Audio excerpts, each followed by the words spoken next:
Okay, good morning, everyone. We're here for the Village of Airmont, the Community Design Review Committee agenda, Tuesday, December 10th at 11:01 a.m.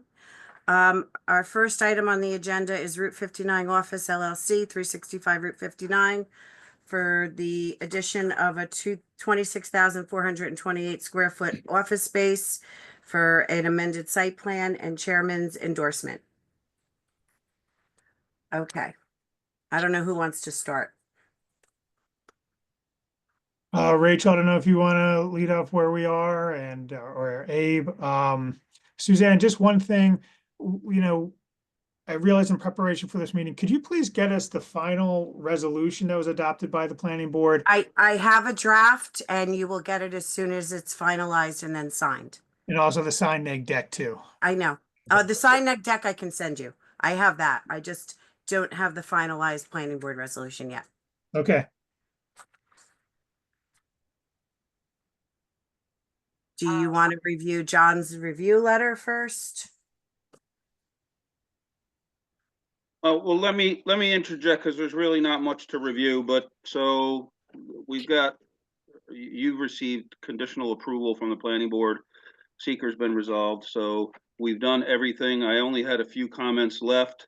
So one of them is I think you're proposing infiltration as your method of stormwater treatment. So as always, we do require infiltration testing be done. I do have a question on that. Like they have dry wells out there and we're looking to expand the field. So, in order to get in that spot, we'd have to dig up the parking lot. Is this something that you would be able to put off, that it could be during construction, considering they already have the dry wells from the first phase of construction and it's going right next to it?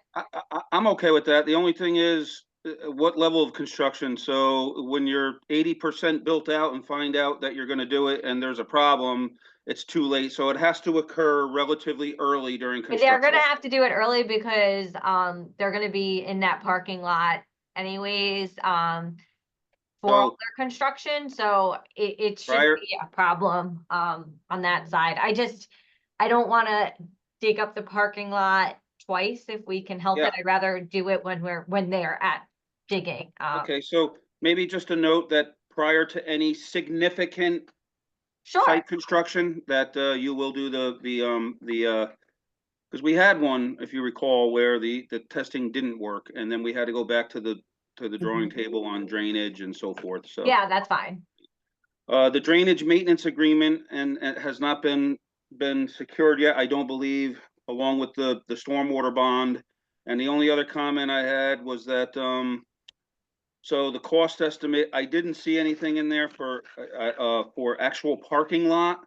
I didn't see any lighting improvements in there, so I think you need to adjust that, and then I can sign off on it. Comment one is just a summary of, just to make sure we're clear, hopefully we all are, that this is approved and that at some point in time in the construction process, you will obtain DOT approval and you will put the land bank parking in. Is that our understanding still, or? I think, John, our understanding is, we have applied already to DOT for the land bank parking. And our understanding is if that's approved, we will need to build it out. I think that's in the neg deck. Within months of which I'll send you. Yeah. Okay. That's all I have.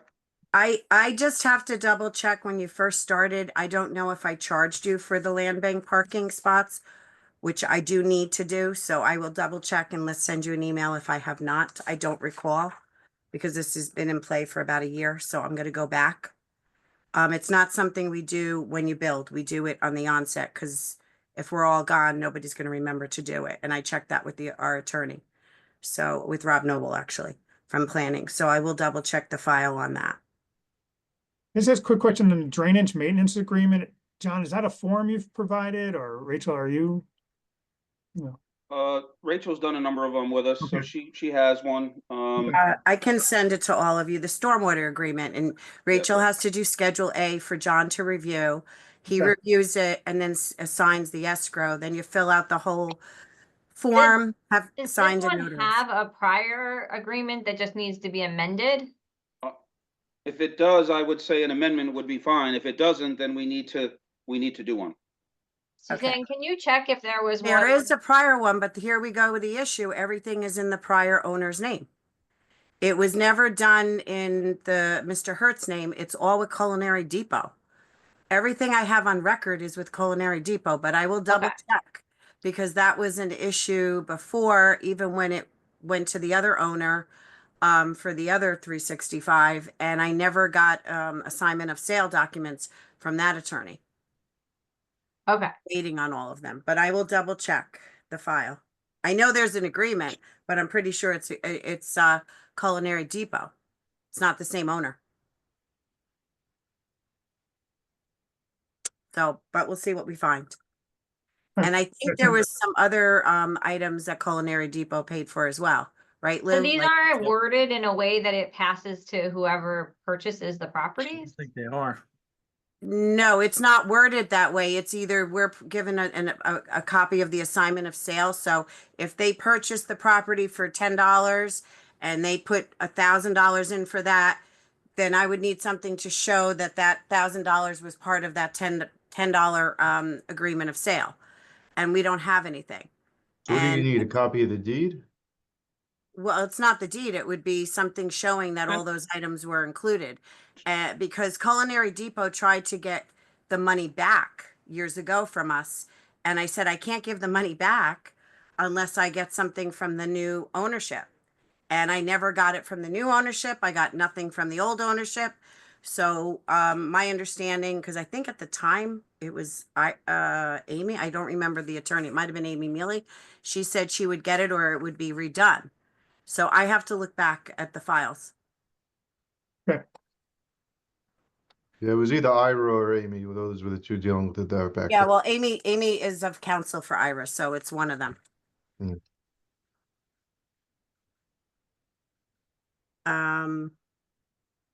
Lou, did you have something else? I actually had a couple questions. I was just looking at the drawings that we received for this meeting. The vicinity map is still showing the property as 3 separate lots. So is there some way to correct that? Is it actually 3 lots still? Or, I mean, I know the lots were supposed to be merged and there was an agreement. And the Yes, reason I'm asking is because I had 2 realtors contact me recently that it's for sale as a 1-point-something acre lot that's vacant with the building approval. So is this actually a separate lot that are being sold out as something else? Or is this part of the main lot? Or is it for sale or is it not for sale? I think we had the information about it being disclaimed. I think that it was, I'll check now real quick while we're It on was it. all merged. I provided the stormwater agreement, the original one. And I also provide the merging of the lots and all the documents. And the other attorney that works with Daniel Richmond, I sent it to Rachel and the other Good. attorney. I forgot his name. Then in my review comments, I leave Yes. whenever there's a lot line consolidation, which happens occasionally. I leave that comment in our review all the way through until Rachel or somebody provides me proof that the consolidation has been done, and then I remove it. So I don't see it in my comments, so that would lead me to believe that it has been done, unless I missed I something. believe I on the provided beginning of it- this, sorry. Go ahead. I believe at the beginning of this process, we had this question because it came up when we started here. And I believe it was resolved because I think there was a lot line disclaimer which made it into one lot. That's correct. Because as far as I know, it's only one lot.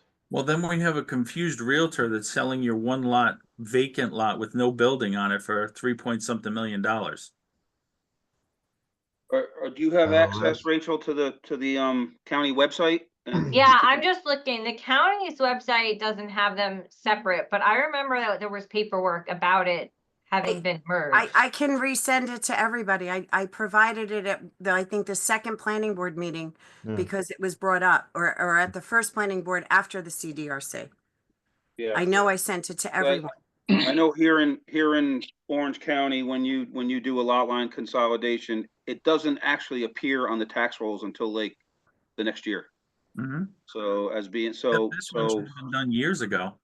It should have been done like 4 years ago. Right, so it should have been on the tax rolls by now. I'm looking So- at the tax system right now as we speak. Hold on. The form, there's a lot line disclaimer from 2019 from Ira Emanuel, granted to Route 59 Office LLC.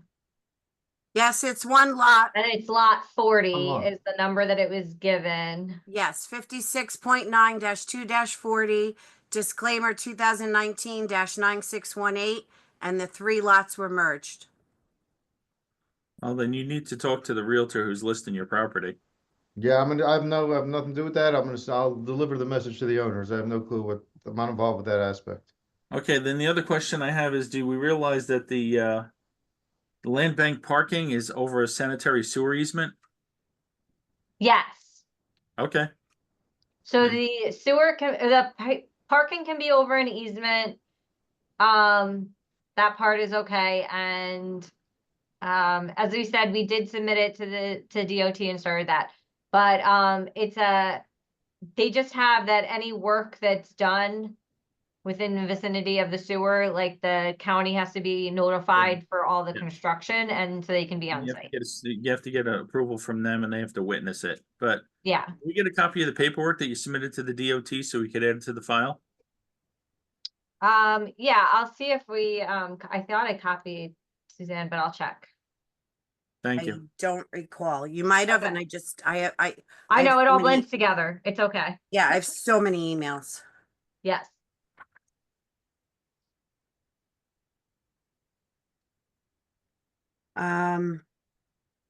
All right, so I'll still send you the lot line merger paperwork, so you have it for your records again. So from what it sounds like to me here is the stormwater management bond you have with that we have to take care of. That agreement has to be signed. And there's Yeah, and our agreement has changed. It has changed for an extended period of time. It's now like 10 years from the issuance of a CO. It's much longer. The old agreement is I think 5 years, right, And Lou? Right. So more it's not even detail. the same agreement that was originally done with Culinary Depot. Yeah, it's more detailed. The village wants to make sure that you're cleaning catch basins out, pipes that have clogged, may have sticks in them, leaves in them are cleaned. The detention pond area or the infiltration area is checked, make sure it's working, and you have a professional to go out once a year to make sure that that's happening so that we don't have drainage problems. That's pretty much, so it's more, it's a little more, a lot more descriptive as what the village would need you to do. Suzanne, I just forwarded you the email that I had sent to the DOT. I'm sorry. Okay, thank you. I'll look at it afterwards. Just so that it has the attachments, but that's Okay. they didn't get hard copies. They just asked we just sent them the digital. Okay, perfect. Thank you.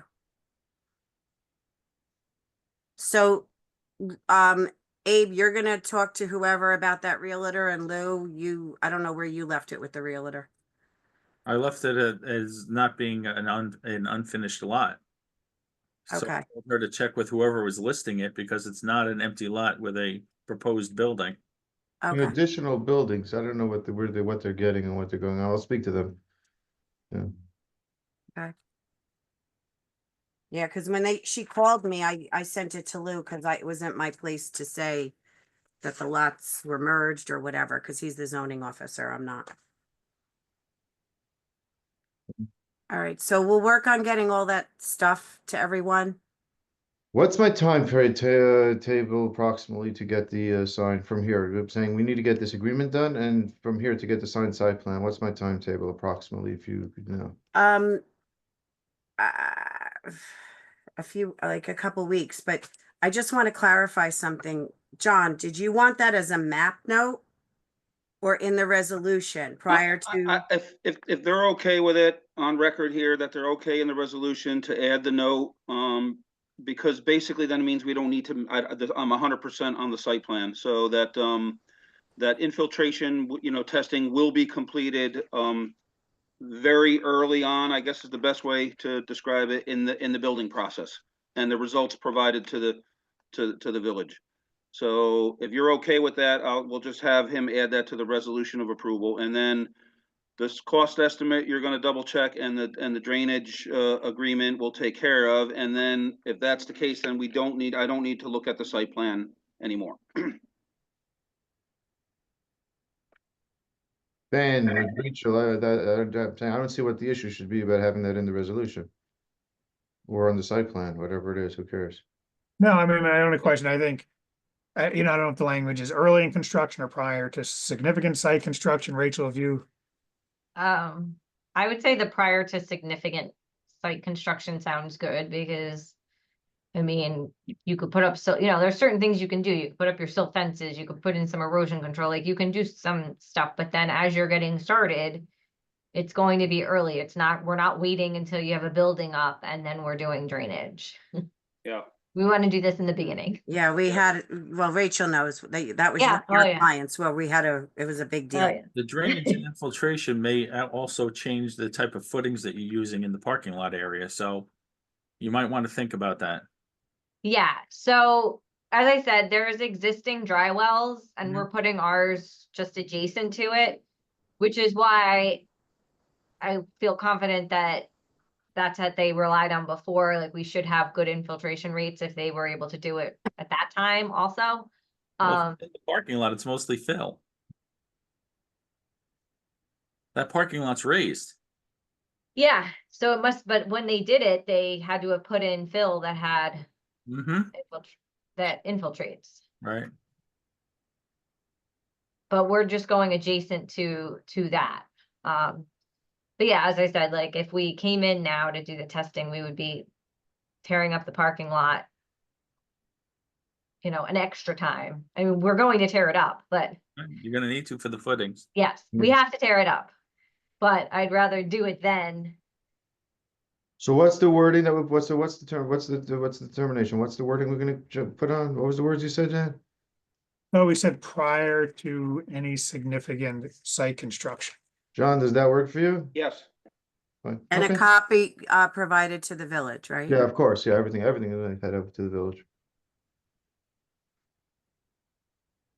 Okay.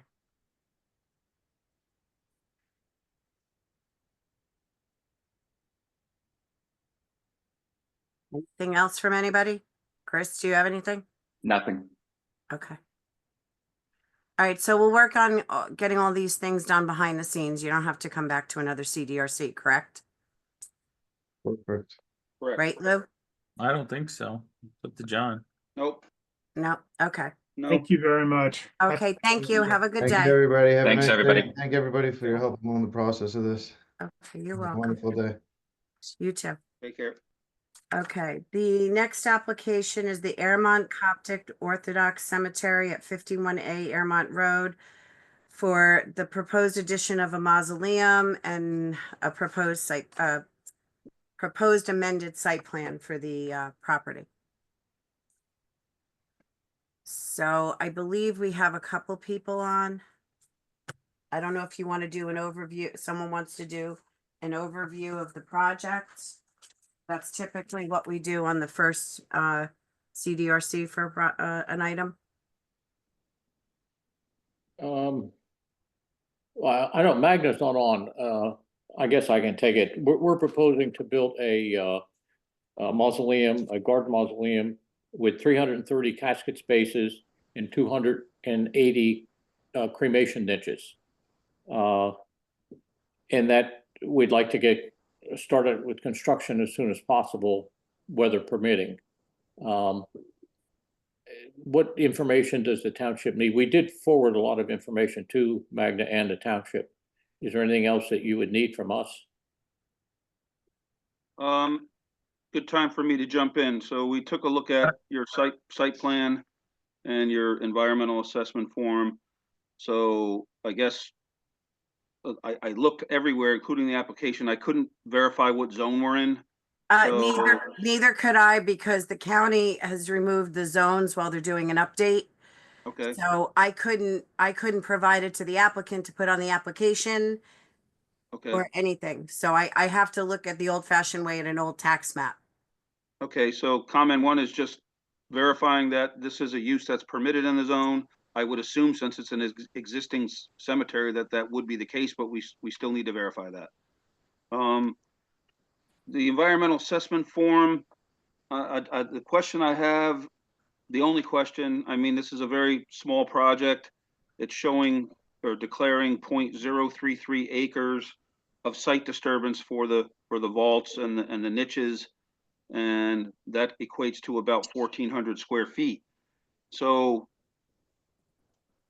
that might fall under a type 2 action under seeker, which means we don't have to really go through the seeker process because it's so small, but I can't really verify on the site plan, and I don't know, maybe if your architect can make it clear, but it seems like 330 vaults and 280 niches takes up more than 1,400 square feet. So I think something ain't right. If I can interject Okay. to clarify some things, because I know there's a learning curve a lot of times with this type of building, especially in communities or even with engineers I work with that aren't familiar with it. So the volume of things is a little misleading when it says something like 300 or something like that. These aren't in-ground burial spaces. This is a cast in place concrete mausoleum. Generally operates by sitting on a mat slab structurally, even though when there's an interior space or even in spaces like this, there's a frost wall that's constructed for These are above frost grade or purposes. below grade? They're above grade or below grade?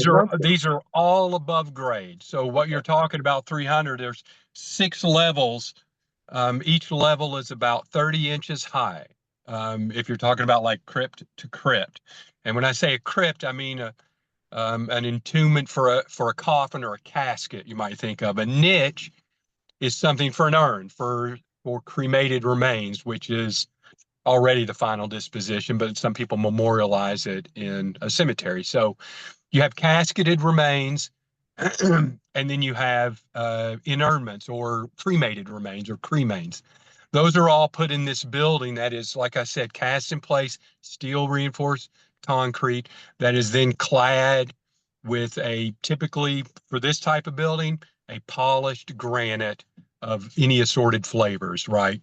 And those are established as a veneer. The shutters for the crypts are mechanically fastened or supported, even though the crypt itself, after an entombment is made, is sealed. And there's a whole nother process that's detailed on the drawings about that as far as it's sealed, but it's also ventilated for pressure and for liquids, which is, an obvious byproduct of human decomposition.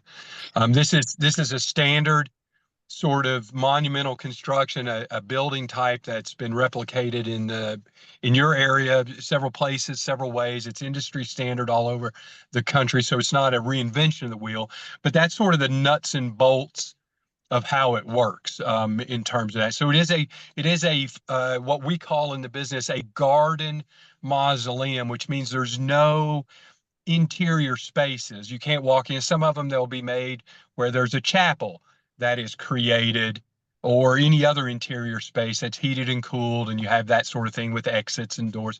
This one we call a garden mausoleum because there is no, well, there's a way to get inside, but you don't ever come back out, right? I mean, someone that's an occupant is in a box, so it's all viewed from the outside, and in a cemetery setting such as this, which is why it's called a garden mausoleum. Okay, So and that it was a little hard on the plan to see, but what are the actual dimensions of the structure? 75 Exterior by dimensions. 39.4. if we want to talk about impervious area, right? So if we go out of the sidewalk that is planned around the perimeter of the building, you're at about 2,925 square feet of area. That's out of sidewalk with the building and everything. The building itself is, like you said, it's about 1,500 square feet because it's really 25 by 60. So the building is itself, but then when you put a pedestrian sidewalk around it. Now this sidewalk is not under roof. Sometimes these have various overhangs on them, but this one has what we call sort of a non-overhang, where it's just, it's like 1.5 inches that it sticks out to provide a drip edge above these granite shutters I spoke about. So those are your two relative areas. Now, we kind of went forward thinking we weren't triggering any larger stormwater things because of the square footage of the area, even though the ordinance that we could find were sort of nondescript on what may or may not be required for this project, given its size and its nature. And I understand it is we talked about zoning before and about whether the cemetery is zoned, and usually these things exist under special use permits or conditional use permits. 9 times out of 10, they're zoned agriculture, but they're permitted to be used as a cemetery. I didn't find any special delineation of that in the city of Airmont ordinances where it says, hey, this is how we deal with cemeteries. They kind of do that with the property. Like, for example, one of the comments we received was about parking. And parking is kind of like, how do you provide parking for a grave, right? It's typically on-street parking. It's in the cemetery. It's supervised. Everybody knows kind of how cemeteries operate, but it's a little different animal. But typically that is sort of left up to like, hey, that's determined by the planning director, because typically, do you need parking for this sort of thing? It's almost like arguing about handicap accessibility to graves. But I do understand it's different when there's a structure, but this is more of a monument than a structure, because I think without interior spaces, the public use and the public expectations are a lot different. Like no one's going to go to this building and be like, is there a bathroom inside here? Because there is no inside here, So anyway, I hope that provides some clarity. So that's the difference between a private mausoleum, like for the Hearst family, where there's 4 of them in there and it looks like a little mini mansion. Concept's the same, but the use is different. Okay, so if I understand it correctly, this is just kind of a large scale burial where so people don't go. It's just where deceased people are buried.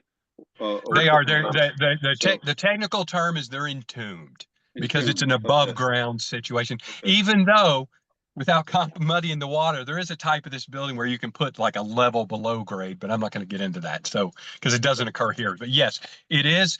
They all sit. The first level starts at 7¼ inches above what we would call finished floor. Okay. So that bottom level is actually 7¼ inches above ground, let's say. Okay. But it's a concrete slab on grade. Okay, and then the next one on top. How many are there? This one is 6 levels high. 6 levels. Okay. Which is a very common height. Okay. Gotcha.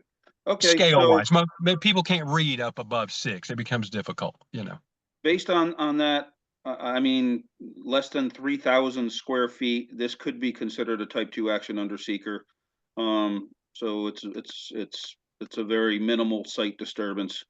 The note you answered just now on 4, this is because we have had cemetery applications where they end up showing a small building where people can use the bathroom and water and sewer. That's not the case here. So that's not the case. Yeah. 4. Okay. And under the engineering, so I'll go down to comment 2 regarding bedrock and groundwater. So nothing's going in grade, really. This is a slab on grade and up.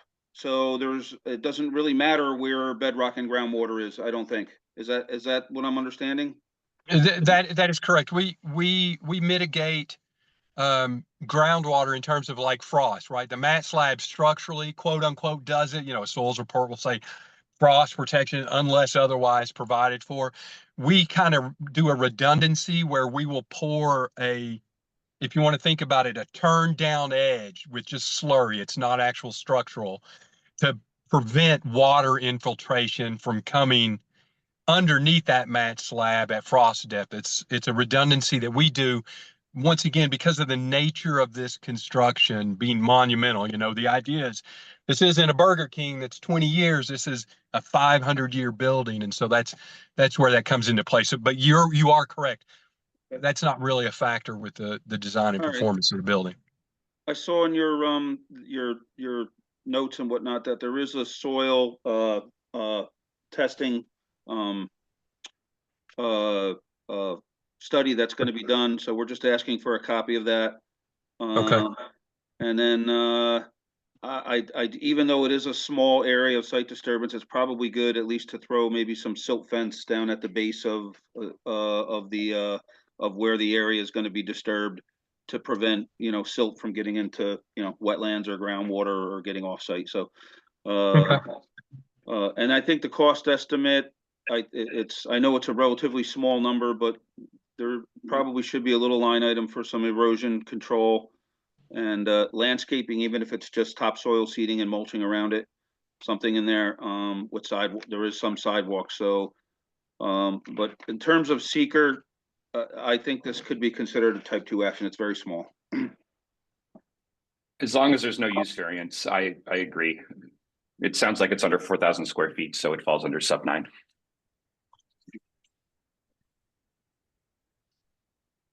That's all the comments I have. John, will this need a stormwater agreement? No, No, no stormwater. No. Lou, will it need a fire lane? It's a good question. There's no occupiable areas. There's no fire. If there is a fire in the crypt, it's Normally what we do, even though I can tell you both the National Fire Incident Reporting System has never once reported a mausoleum fire. Granted, that doesn't mean it can't happen. Sometimes in enclosable spaces, there is flammable materials like benches or things like that. It is a very low fire hazard. It's insured against planes falling on it. This one with no occupiable spaces, I understand. However, if we're talking about a fire apparatus, I believe the cemetery site plan depicts that a truck can pull in and drive through the cemetery and come back out. Even though our experience is most life safety access from a vehicle, the concern has grown more towards ambulatory. What if Aunt Rose has a seizure out at a grave? How do you get a gurney out to her, that sort of thing? So I don't think there's an issue here with it. We have the road adjacent. We have the monitored access for most activity, like an entombment is monitored. Visitors obviously aren't monitored if they're visiting a grave, but we're happy to maybe, if the road isn't satisfactory, I don't know if we can paint, I guess we could stripe something on the road to say. I was actually going to request no parking signs up until past your access road, so people don't park on the entrance and block any other access into the cemetery. Where did you want no parking signs up to what? On the right hand, when you pull in from South Airmont Road, on the right hand side of the road, there should be no parking signs from the entrance to just past their access road. Yes. Just So past don't block access where it road. narrows Okay, down and goes into the cemetery. got it. Okay. That's easy.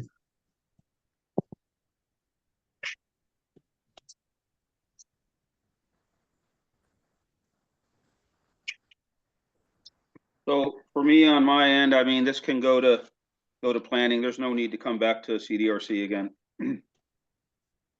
Do you agree, Lou? Sure, why not? Chris? No objection here.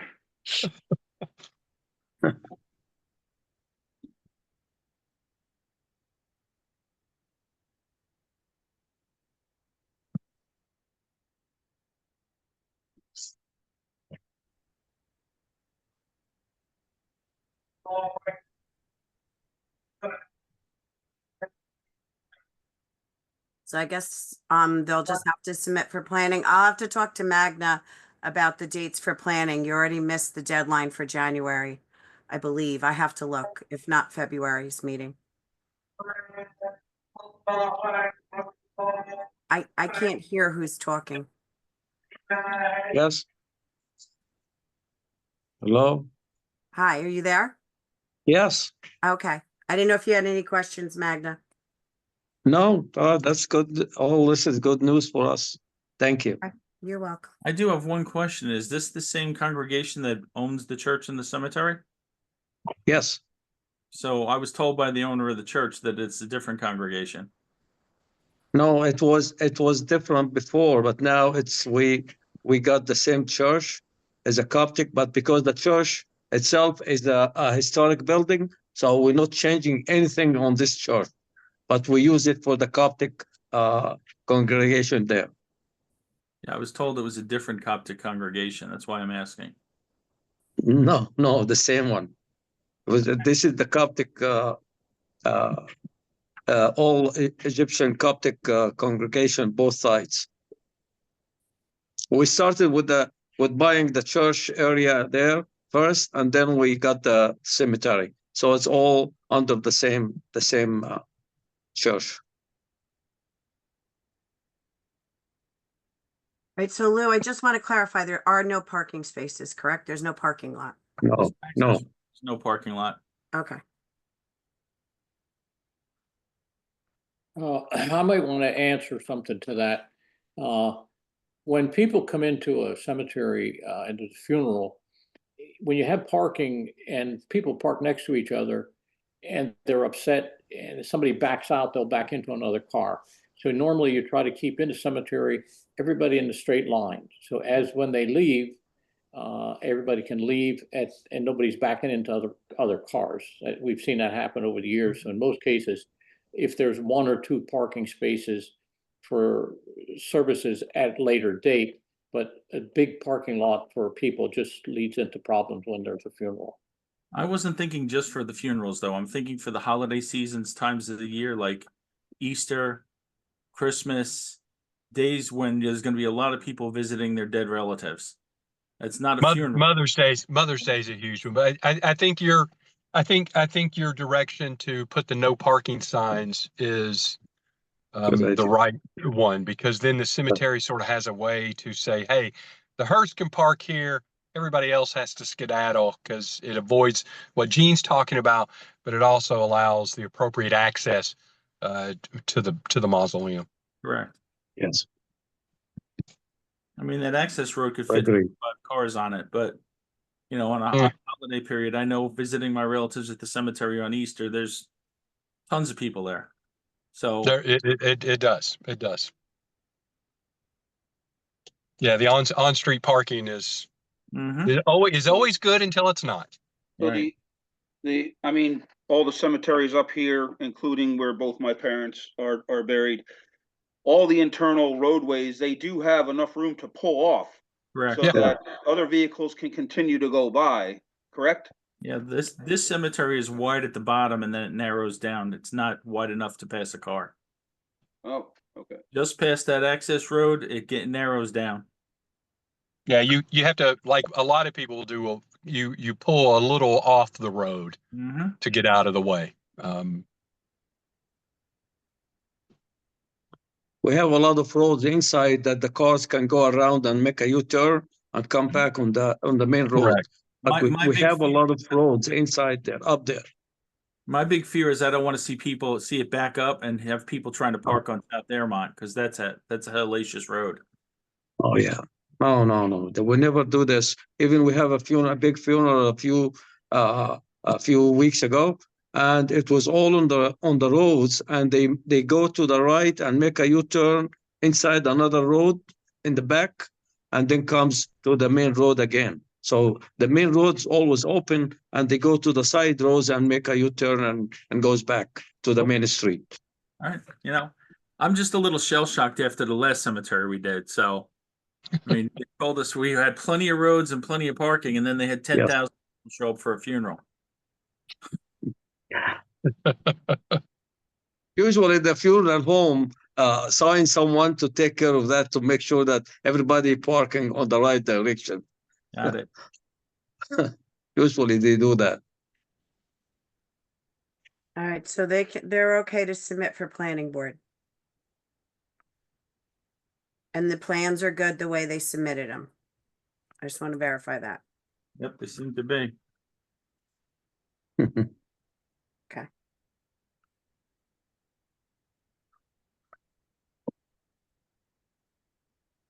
All right, I guess that's it. Okay.